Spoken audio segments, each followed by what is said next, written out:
today I am doing the Dilemmas of a Book Nerd tag, which I first watched on Eric Carl Anderson's channel, and the original creator is Lindsay's Little Library, and I will link both of their videos down below because they're equally awesome and I think you should watch them. But this is a fun tag, so let's get into it. The first one is book storage. How do you store and organize your books? I think this is different for me than a lot of people on BookTube. So I have one bookshelf, and only one of those shelves actually has books on it, and it's not even like completely filled. Like, and when I like say shelf, like I mean like one shelf. So that's easy. The next one is tracking. How do you keep track of the books you read and the books you own? Okay. Well, keeping track of the books I own is very easy because I own less than like 15 books, so that's easy. And then keeping track of like what I read, I use Goodreads. I also have like a reading bullet journal thing that also I keep track of, but like the one that I go to most often is probably Goodreads. That's also how I keep track of like books like that are coming out that I want to read too. Borrow. Do you lend out your books? Yes, and I really don't have a problem with it. I mean, I wouldn't lend out a book that I'm like super necessarily attached to, but I honestly don't have a problem sharing my books. Buying. How do you buy or acquire books?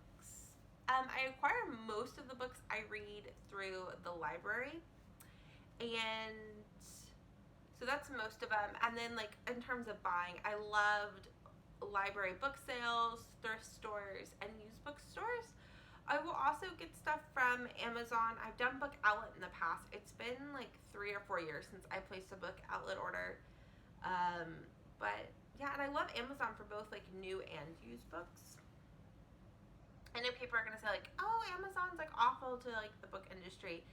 Yes, kind of, except the authors, and this is something that I think a lot of people don't understand, the author's royalties are based off of the list price of the book and not based off of what retailers actually sell them for. So Amazon actually hurts, in my opinion, more. It hurts like big box bookstores like Barnes and Nobles, because people who go into an independent bookstore, at least in my opinion, I'm willing to pay full price at an independent bookstore because I like the experience of an indie bookstore, and I'm going there because those are recommendations and books are curated specifically for the community versus publishing norms, right?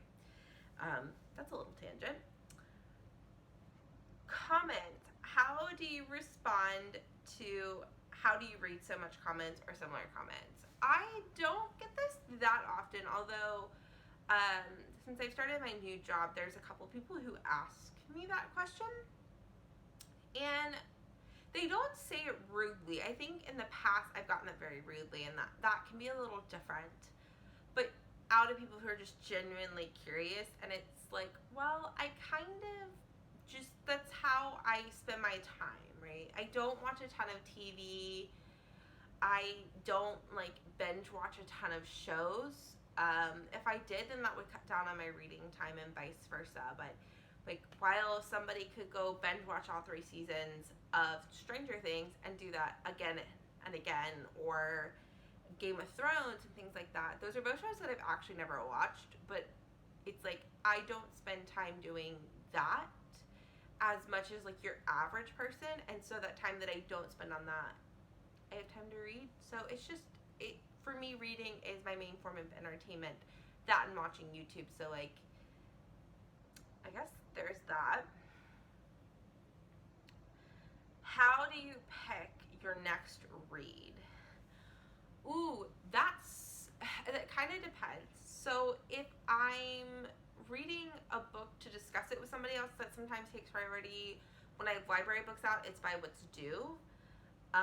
Or what I can't renew. That's a big one, because if there's a hold list, you can't renew a book.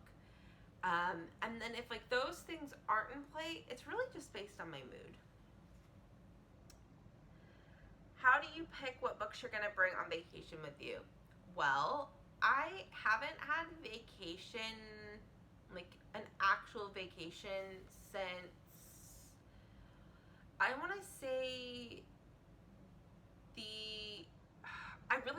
enjoy like a vacation with like family or anything since my senior year of high school, which was back in 2009.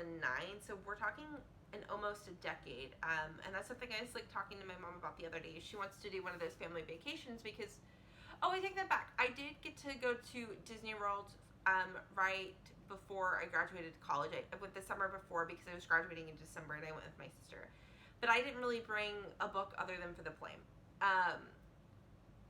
But like an actual relaxing vacation where you're not out doing like a ton of sightseeing, like a beach or like a cabin, I've not done where I like pick books to bring since my senior year of high school. So I don't really know how I would answer that. I guess I would sit there and try to figure out how much I was going to read so I didn't overpack, and then pick books. I would try to have like a variety of genres, and also theme books toward their location. That motorcycle is so loud. I hope you guys don't mind these one takes. They're just, I like doing them that way. Annotate. Do you write or highlight or mark up your books in any way? It just kind of depends. If it's a library book, no. I will put sticky notes in them. That way I can, when I'm like putting my thoughts on Goodreads, I still have them. If it's my own books, then it just kind of depends. But when I was younger, like the thought about like other than like a school book terrified me, and now like I just don't care. They're my books, and if I want to interact with them in that way, then yeah, why not? But I don't do it religiously, and I don't have any specific system. New or backlist? Which do you prefer, new releases or backlist books? Recently I've been reading more backlist, except for both books I'm currently reading are relatively new. But I would say in general probably new releases, just because there's more talk about them and so they're on my mind. But it's not like I like them more than I would like a backlist. It's just I gravitate, I guess, more toward that.